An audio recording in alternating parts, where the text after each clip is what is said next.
time for the main event. But before we get into actually drawing the line, let's create some circle points just to make sure that they're matching our numeric data. So let's first just create some circles. Data and data.length is greater than 0, and render line circles. Alright, that's good. That's a good title. Const render line circles. Okay, so we're going to destructure the gap between ticks equals calculate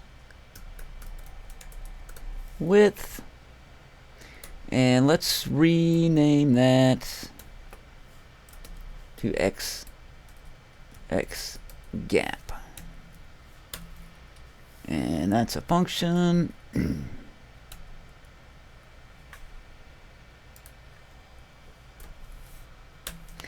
And let's const gap between ticks.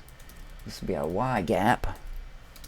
We need our y max and our y value gap. Calculate height. Okay. And then we're going to return data.map item index. We will have some fun with some of these. First, let's calculate our x. So const x is equal to the x margin plus x gap times index. Const y is going to equal to the y max minus the item of the y key times the y gap divided by the y value gap plus the y margin. You're probably asking, how did I figure all that out? I don't know off the top of my head. I had to play with it a while to get all the right values, but I believe this will work for us. G key. We'll say chart circles index. We'll create a circle, and the CX is going to be equal to X. The CY is going to be equal to the Y. Radius is going to be equal to 5 for now. We'll make it configurable, of course. Stroke.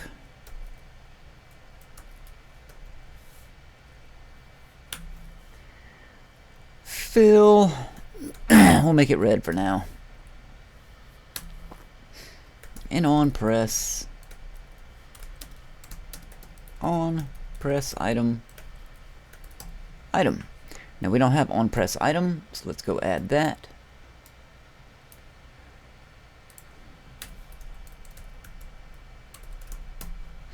So now we have the ability for our users to tap, and you can do some sort of interaction with the tap. That's pretty dope, I think. And let's just check it out. There's some data points. Let's go look at our data. We have 300. Looks about right. We got 150. Yeah. 270. Okay. 310. 280. 90. I think we have plotted our points fairly well.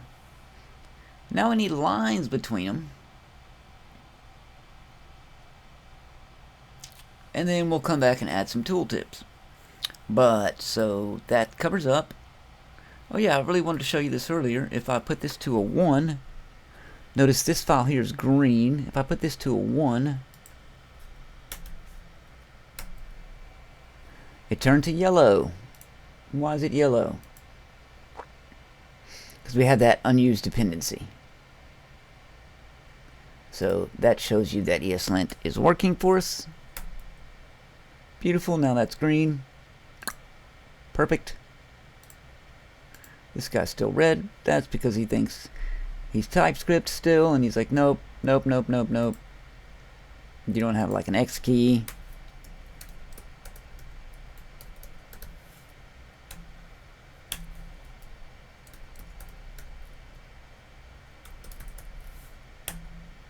And it still says you're missing some dependencies. Oh, on-press item. Let's add an on-press item to it.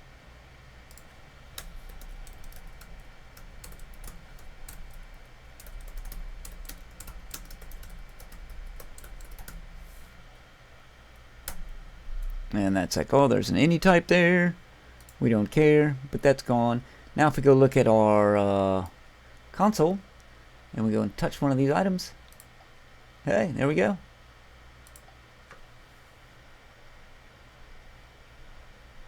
It's a little harder to touch it with your fingers.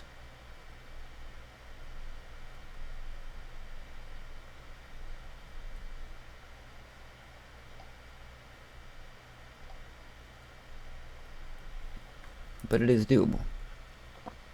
Alright, in the next video we are going to say connect the dots.